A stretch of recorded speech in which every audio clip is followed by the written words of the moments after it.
Attorney, nabanggit nyo yung tumawag at nag-o-offer ng 500 million to 1 billion. Dating kasama ng client nyo. Anong ibig nyo sabihin ng dating kasama?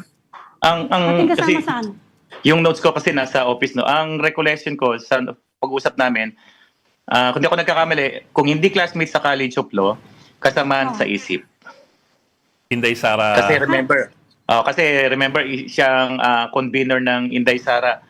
Yung asosasyon nila na, although tawag natin Inday Sara is my president, iba naman talaga ang meaning yun, yung parang, kalimutan ko na yung meaning nun eh. Mga kasamaan daw nila yan sa ISIP sa ibang probinsya. Na yung iba pa dyan nagtatrabaho sa gobyerno, ayaw nga niyang banggitin yung tunay na pangalan. Sabi ko, you will have to mention that later on, yung tunay na pangalan kahit na nasa gobyerno sila. In the meantime, binigyan niya lang ako ng mga alias. Meron nagtatrabaho sa DPWH Central Legal Department. Tapos merong isang nagtatrabaho na sabi niya sa LRA Register of Deeds, kung di San Juan, Makati, basta NCR area. So sabi niya, nung nakausap niya is that, yun nga, merong 500 million to 1 billion name your price. Yun ang offer sa kanya.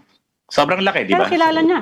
Kilala niya yung mga kilala niya. Oo, kasi nung tinanong ko siya, denial mo yung number. Nung pagsagot, kilala mo. Oo, sir, kilala ko eh.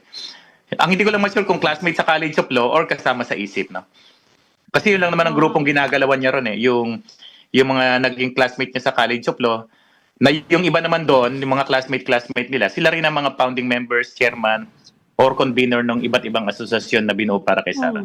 Ano yung College of Law niya ulit? San Sebastian po. San Sebastian. Okay. Pero yung names po ng mga kausap niya, ayaw pa niyang ibigay sa akin yung complete name. Binigyan niya lang ako ng mga alias. Kasi talagang unless necessary, ayaw niya munang madama yon.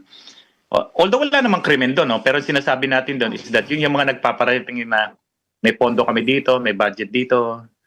Huwag ka lang tumistigo. Government official sila pala, government official. Ang sabi niya, why nagtatrabaho sa gobyerno. Hindi ho binanggit kung kanino galing yung pera, kung sino yung sponsor kasi ang sabi lang is may pondo daw sa ISIP, parang ganun po.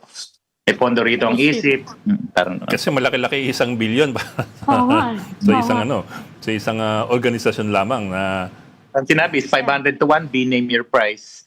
Ang magandang condition nun, you don't need to recant daw, basta wag ka lang mapakita. Wag ka lang magtistigo, parang ganun.